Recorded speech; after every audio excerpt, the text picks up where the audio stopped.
रुकुम पश्चिममा सामुदायिक विद्यालयहरूमा अध्यापनरत शिक्षक शिक्षिकाहरूका लागि 2 दिने विपद जोखिम न्यूनीकरण तालिम सम्पन्न भएको छ। जिल्लाको चौरधारी नगरपालिका वडा नम्बर 1 स्थित होटल मिड भ्यालीको सभाहालमा आपतकालीन राहत तथा उत्थानशीलता कार्यक्रम अन्तर्गत विपद जोखिम न्यूनीकरण तालिम सम्पन्न भएको हो।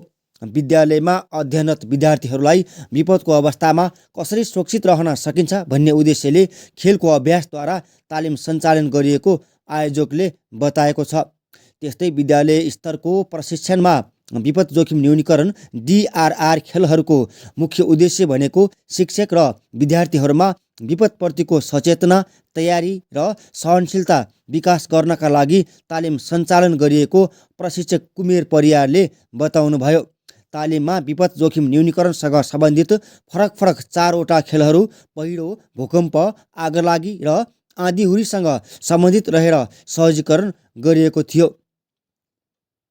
प्रत्येक खेल विद्यार्थीहरूलाई विपदसँग सम्बन्धित जोखिम बुझाउन र सुरक्षित तथा उचित प्रतिक्रियाका उपायहरूको बारेमा अभ्यास तथा अन्तर्क्रियात्मक विधिबाट सहजीकरण गरिएको प्रशिक्षक आशिष आचार्यले जानकारी दिनुभयो।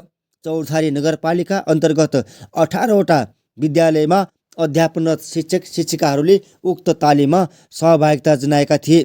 चौरधारी नगरपालिकाको आयोजना र मानव विकास तथा सामुदायिक सेवाको समन्वयमा तालिम सञ्चालन गरिएको विपद जोखिम न्यूनीकरण परियोजना संयोजक विमल विकले जानकारी दिनुभयो। तालिमको उद्घाटन तथा समापन चौरधारी नगरपालिकाका प्रमुख पुष्पवादीले गर्नुभएको बताइएको छ।